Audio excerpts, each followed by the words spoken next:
और बड़े बड़े बिजनेसमैन है ये लैंड खरीद लेंगे, एग्रीकल्चर इनकम बता देंगे, झूठ झूठ बताएंगे तो इनकम टैक्स से बच जाएंगे, गवर्नमेंट को लॉस है। जो ओरिजिनल फार्मर्स हैं जो मेहनत करके 2-3 पीक करके फूड ग्रेन ग्रोथ करके लोगों को खिला रहे हैं, ये पूरा सिस्टम चले जाता। ये एक बहुत बड़ी प्रॉब्लम्स आगे आने वाली है हमारे लोगों के लिए। जी, लेकिन बी.एस. येडियुरप्पा ने कहा कि ये तो फार्मर के हित की बिल है। कि कहाँ हित कहाँ पे दिख रहा वो। हमारे चैनल को सब्सक्राइब करें, बेल आइकॉन प्रेस करें। मैं फरहान और आप देख रहे हैं इंडियन मीडिया बुक, और आज हमारे साथ रजाक उस्ताद साहब रायचूर से हैं और हम बात करेंगे फार्म बिल के बारे में। जो नया फार्म बिल पास हुआ है वो, और जो पुराना था और जो कर्नाटका में बिल था चेंजेस हुए थे, उसके बारे में रजाक साहब रोशनी डालेंगे। रजाक साहब बहुत बहुत शुक्रिया आने के लिए। Thank you. आज ये आपसे सवाल ये है कि ये जो नया बिल पास हुआ है सेंटर में, उसके बारे में बताइए, क्योंकि बहुत सारे लोग कहते हैं कि ये बिल फार्मर के सपोर्ट में है और बहुत सारे लोग कहते हैं कि ये अगेंस्ट में है, और मोदी जी कहते हैं जो लोग इसका प्रोटेस्ट कर रहे हैं वो लोग जो मीडिएटर हैं उनको सपोर्ट कर रहे हैं। तो इस पर क्या सच्चाई है बताइए। देखिए रियलिटी क्या है। हम्म, लैंड रिफॉर्म एक्ट एक कर्नाटक में जो चल रहा लैंड रिफॉर्म एक्ट है, और एपीएमसी एक्ट अमेंडमेंट का एक है। APMC act amendment central government parliament में अमेंडमेंट करके उसको इम्प्लीमेंट करने के लिए स्टेट गवर्नमेंट को कंपलसरी इम्प्लीमेंट करने के लिए डायरेक्शन दिए गए। हिंदुस्तान के इतिहास में पहली बार ऐसा हुआ कि सेंट्रल गवर्नमेंट जो अडॉप्ट किया हुआ कानून को कंपलसरी अडॉप्ट करने के लिए डायरेक्शन दिया गया है। क्योंकि फेडरलिज्म में जो हमारा फेडरल सिस्टम है, पार्लियामेंट को इख्तियार है पार्लियामेंट के कानून बनाए, स्टेट को अपना इख्तियार है कि वो भी अपना कानून बनाए। पार्लियामेंट कभी भी स्टेट के ऊपर रूल नहीं कर सकती। ये कानून बनाते हैं इनके लेवल के, ये कानून बनाते हैं इनके लेवल के। पहली बार ऐसा हुआ कि prime central government state government के लेटर लिख के बता दिए कि हम एपीएमसी बिल को अडॉप्ट कर रहे हैं, आप भी अडॉप्ट कर लो। बिफोर दैट आप ऑर्डिनेंस पास कर दो, बाद में बिल बना लो। ये डेमोक्रेसी नहीं है, ये गलती हो गई। जहाँ भी बीजेपी रूल स्टेट्स है वहाँ पे ऑर्डिनेंस के तहत उसको इम्प्लीमेंट किया गया। हमारे पास भी जून में ऑर्डिनेंस लाके एपीएमसी अमेंडमेंट बिल को एग्जीक्यूट करे। उसके साथ लैंड रिफॉर्म एक्ट जो हमारा कर्नाटक का land reform act 1974 Devraj Arasu के ज़माने में लाया गया था, उसका बेसिक स्ट्रक्चर को भी ऑर्डिनेंस के तहत अभी लागू कर चुके हैं। असेंबली में आया था लेकिन काउंसिल में उसको लाने नहीं दिए, रुक गया है फिलहाल, लेकिन ऑर्डिनेंस के तहत जारी है। प्राइम मिनिस्टर और गवर्नमेंट्स कह रही है कि ये बिल फार्मर के फेवर में है, और अपोजिशन फार्मर्स के ऑर्गेनाइजेशन जो भी हैं वो कह रहे हैं कि नहीं बिल फार्मर के अगेंस्ट है। तो एक्चुअली रियलिटी क्या है। एक जो 1974 में लैंड रिफॉर्म एक्ट आया था, उस टाइम पे एक नारा था कि जो एग्रीकल्चरिस्ट है, जो फार्म में काम करते हैं, एग्रीकल्चर लैंड में काम करते हैं, वही लैंड ओनर है। उड़ुवने भू वड़ेया उसका नाम था। जो लोग एग्रीकल्चर करते हैं वही उसके हकदार हैं। ये लैंड रिफॉर्म एक्ट का कॉन्सेप्ट था। तो 1974 में जब लैंड रिफॉर्म एक्ट आया तो उसमें रिस्ट्रिक्शंस लाया गया कि एक फैमिली एक इंसान कितनी ज़मीन रख सकता है।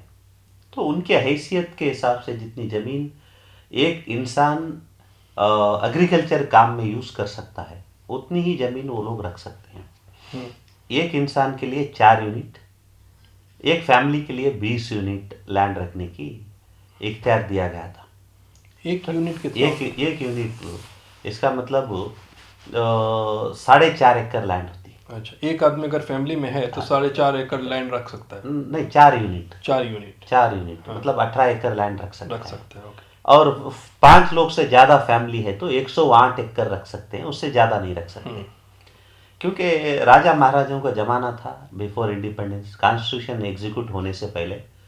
तो कुछ लोगों के पास, जमींदारों के पास हज़ारों एकड़ लैंड थी। गरीब वो जमींदारों के ज़मीन में काम करने जाते थे, उनको एग्रीकल्चर लेबर कहते थे आप लोग। ये ऐसा सिस्टम था। तो उसको रिफॉर्म करके जो एक्सेस लैंड हो गई, अभी एक फैमिली है उनकी 1000 एकड़ ज़मीन है, तो उनके नाम पे 108 एकड़ रख के बाकी जमीन गवर्नमेंट लेके वो गांव में जो लोग हैं जो एग्रीकल्चर करते हैं उनके उनकी इसमें तकसीम कर दिए गए जमीन को। एक असिस्टेंट कमिश्नर के इसमें ट्रिब्यूनल बना के वो ट्रिब्यूनल में अगर मैं एग्रीकल्चरिस्ट हूँ तो मैं एक एप्लीकेशन दे के मैं ये ज़मीन मैं कर लेता हूँ, तो रिक्वेस्ट करेंगे तो 4 एकड़ ज़मीन वो लोगों के नाम पे अलाट कर दिया गया। ऐसा हो के बहुत सारे लोग लैंड ओनर्स हो गए जब 1980, 82, 84 के बीच में। वो ट्रिब्यूनल बहुत अच्छा काम करा असिस्टेंट कमिश्नर का। रिस्ट्रिक्शन क्या है, section 63 of land reform act जो है एक फैमिली कितने यूनिट एग्रीकल्चर लैंड रख सकते हैं उसके बारे में बताता है। 63 में वही 4 यूनिट से मैक्सिमम 20 यूनिट 108 एकर्स जमीन रख सकते हैं। सेक्शन 79A वो कहता है कि कौन एग्रीकल्चर लैंड रख सकते खरीद सकते हैं, who can purchase agriculture land. 79A तो वो 79A कहता है कि anybody whose income is less than 25 lakh, आज के हिसाब से 25 लाख, जब 20,000 था जैसा रेट ऑफ इन्फ्लेक्शन बढ़ते गया तो वैल्यू भी बढ़ाते गए। 2 लाख करे, उसके बाद 25 लाख, अभी सिद्धरा में गवर्नमेंट में 25 lakhs if their family income is not more than 25 lakh, तो वैसा इंसान एग्रीकल्चर लैंड खरीद सकता है। अगर वो फार्मर नहीं है तो तब भी तब अगर फार्मर है, मेरे पास 10 एकड़ लैंड है, मैं फार्मर हूँ एग्रीकल्चर, तो मैं एग्रीकल्चर लैंड खरीद सकता हूँ। तो ये आप पुराना लॉ बोल रहे हैं? आप पुराने लॉ की बात कर रहा हूँ जी, पुरानी लॉ की पूरा भी। मेरे पास 10 एकड़ जमीन है तो मैं वो लैंड सीलिंग के हिसाब से 20 यूनिट्स तक 108 एकर्स तक मैं जमीन खरीद सकता हूँ। If I am already an agriculturist, मेरे नाम पे लैंड है तो मैं खरीद सकता हूँ। अगर मेरे नाम पे लैंड नहीं, I am not agriculturist but I have a income less than 25 lakh, 25 lakh से कम इनकम है तो मैं एग्रीकल्चर लैंड असिस्टेंट कमिश्नर के पास परमिशन लेके खरीद सकता हूँ कि वहाँ पे मेरा इनकम बताना चाहिए, मेरा इनकम 25 लाख से ज़्यादा नहीं है, तो 25 लाख के अंदर के वैल्यू का ही लैंड खरीद सकता है। अच्छा, ये सेक्शन 79A बताता है। 79B बताता है कि who can not purchase agriculture land, education institution agriculture land नहीं खरीद सकते हैं, मठ मंदिर मस्जिद दरगाह ये लोग एग्रीकल्चर लैंड नहीं खरीद सकते हैं, उसके नाम पे नहीं खरीद सकते हैं। ऐसे रिस्ट्रिक्शंस है। इंडस्ट्री एग्रीकल्चर लैंड नहीं खरीद सकती है, तो ऐसे रिस्ट्रिक्शंस हैं 79B में। और 79C कहता है कि if anybody purchase an agriculture land who is not eligible by 79A and 79B, ये 79A और B के हिसाब से अगर वो एलिजिबल नहीं है फिर भी एग्रीकल्चर लैंड रॉन्ग इन्फॉर्मेशन दे के खरीदे तो 79A कहता है कि वो लैंड को गवर्नमेंट अपने नाम पे कर ले। अच्छा, तो गवर्नमेंट को पावर है कि कोई non agriculturist not eligible candidate agriculture land खरीदा हुआ है, अगर गवर्नमेंट को इन्फॉर्मेशन आया, कोई कंप्लेंट आ गया तो इंक्वायरी करके वो लैंड को गवर्नमेंट लैंड डिक्लेयर कर सकते हैं। This is a power of government in land reform act 79C के हिसाब से। और 1974 एक्ट सेक्शन 80 ये भी निकाल दिए ये लोग। उसमें भी रिस्ट्रिक्शंस है, हु कैन परचेस लैंड, ये सब भी एग्जिस्टिंग लॉ का था। तो अभी ये लैंड रिफॉर्म एक्ट जो नया अभी कर्नाटक का गवर्नमेंट ऑर्डिनेंस पास किए हैं उसके हिसाब से ये पूरे सेक्शन निकाल दिए। तो ये जो आपने बताया ये चीज इम्प्लीमेंट हो रहा था सिर्फ कर्नाटक में, ठीक, ये हमारा लॉ था जी। नेशनल लेवल में अलग अलग स्टेट में अलग अलग लॉ है, उनके हिसाब से करे। हमारे माहौल के हिसाब से हम ये एक्ट 1974 में बनाए। चेंजेस क्या हुआ वो बताएंगे? आज ऑल ऑफ सडन आप उस पूरे सेक्शंस को निकाल दिए, तो लैंड को अब गवर्नमेंट क्या कर दी, सेक्शन 63 को निकाल दिए, लिमिटेशन को 20 को निकाल के 40 यूनिट्स कर दिए। मतलब एक फैमिली 5 मेंबर और उससे भी ज़्यादा है तो 40 यूनिट्स लैंड रख सकते हैं आज नए एक्ट के हिसाब से। 216 एकड़ एंड देन 6 लोग 7 लोग 8 लोग घर में जितने मेंबर्स बढ़ जाते तो उतने ज़्यादा जमीन रख सकते, बल्कि अब नया एक्ट आ गया। तो मतलब ये एक्ट बढ़ावा दिया पैसे वालों के जमींदारी सिस्टम लाने के लिए। छोटे वाले के पास इतना पैसा आएगा नहीं, ले नहीं पाएगा। और इससे क्या होता, जमींदारी सिस्टम आ जाता। तो अभी मेरे पास पैसा बहुत है, मैं 200-400 एकड़ जमीन रख लूंगा, और वो जमीन कौन करेंगे, एग्रीकल्चर कौन करेंगे, तो मैं लेबर को रखूंगा। तो ये क्या हो गया, ये लेबर सिस्टम डेवलप हुआ, जमींदार सिस्टम डेवलप हुआ। मैं साहूकार, पुराना सिस्टम, मैं जमींदार बन जाऊंगा, अमीर बन जाऊंगा, मेरे पास काम करने 10-20 लोगों को रखूंगा। एग्रीकल्चर लेबर्स तो ऐसे हैं कि अनऑर्गेनाइज्ड लेबर है, उनको कोई फैसिलिटी नहीं है। अगर एग्रीकल्चर लेबर काम करते करते मर गया तो उसकी फैमिली रोड पे आ जाएगी, उसको कुछ भी बेनिफिट नहीं है गवर्नमेंट की तरफ से। ये सिस्टम को ये लोग बढ़ावा दे रहे हैं कि ये आदमी जमीन कितनी भी खरीद सकते हैं। 79 ये निकाल दिए आप, वो तो लिमिटेशन ऑफ 25 लाख निकाल दिए। मेरा 10 करोड़ इनकम है, मैं भी ले लूंगा, मेरा 20 करोड़ इनकम है, मैं भी ले लूंगा। 79 बी निकाल दिए तो एजुकेशन इंस्टीट्यूशन वाले भी 10-20-50 एकड़ जमीन खरीद लेंगे। मठ मंदिर दरगाह मस्जिद कोई भी खरीद लेगा, ट्रस्ट के नाम पे खरीद लेंगे, सोसाइटी के नाम पे खरीद लेंगे, कोऑपरेटिव सोसाइटी के नाम पे खरीद लेंगे। हर चीज में जमीन खरीद लिया जाएगा, जो पैसा है वो। इससे क्या होता, जो ओरिजिनल फार्मर्स हैं, जो मेहनत करके 2-3 पीक करके फूड ग्रेन ग्रोथ करके लोगों को खिला रहे हैं, ये पूरा सिस्टम चले जाता।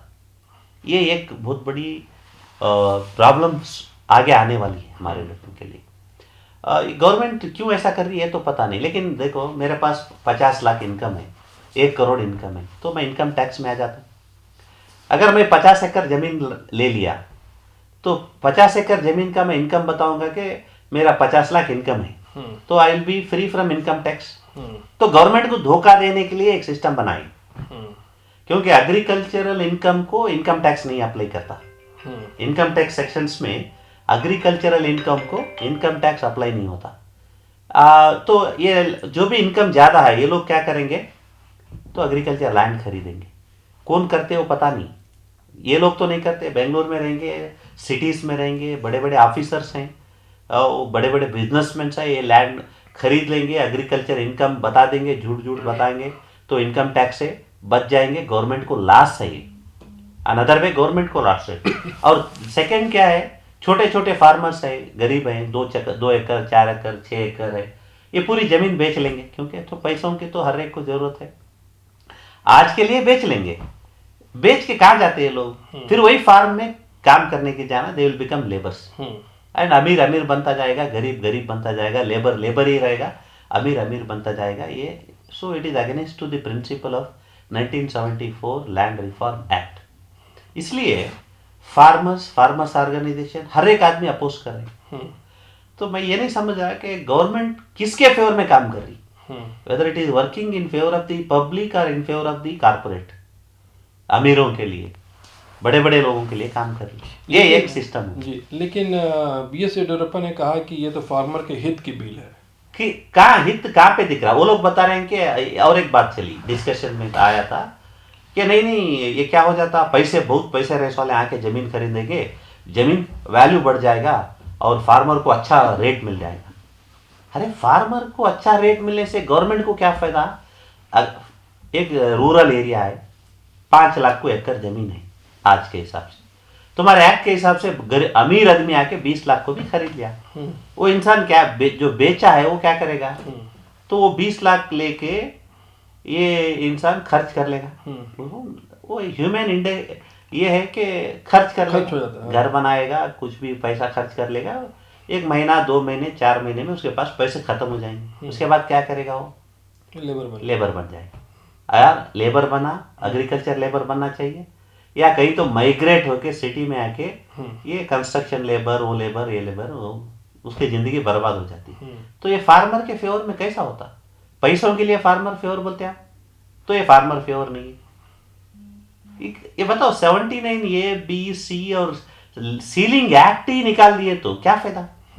लैंड सीलिंग एक्ट का मीनिंग क्या था कि हर एक के पास जमीन रहेंगी तो ये लोग एग्रीकल्चर काम करेंगे, तो देश के लिए फूड बना के देंगे। लोग अमीर आदमी क्या एग्रीकल्चर काम करेगा, ये होने वाली बात नहीं है। It is almost against to the principle of land reform act and against to the welfare of the farmers also. तो अब फार्मर क्या करेंगे? फार्मर अगर यही कानून अगर जारी हो जाएगा तो डेफिनेटली फार्मर लेबर बन के फिर it will invoke provoke to the society. आपको क्या लगता है ये बन जाएगा? नहीं, ऑर्डिनेंस एग्जीक्यूट हो गया already, in the form of ordinance execute हो गया, बिल नहीं हुआ। हाँ, बिल नहीं हुआ, बिल असेंबली में पास नहीं हुआ। ऑर्डिनेंस का टाइम रहता 6 मंथ, जून में था, 3 महीने हो गए, अभी 3 महीने तक ऑर्डिनेंस चलेगा। उसके बाद असेंबली में बिल आना, पास होना, नहीं हुआ तो फिर एक बार 6 महीने, क्योंकि गवर्नमेंट स्टिक ऑन है, उन्होंने किसके फेवर में काम कर रहे हैं उनके तरफ से स्टिक ऑन है।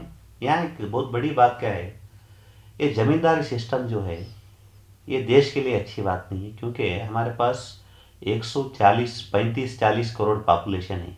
हर एक को जीने का हक है, हर एक को जीना है तो हर एक के पास कुछ ना कुछ एग्रीकल्चर लैंड रहना चाहिए, क्योंकि agriculture field is the biggest industry in our country where lot of employment is generated.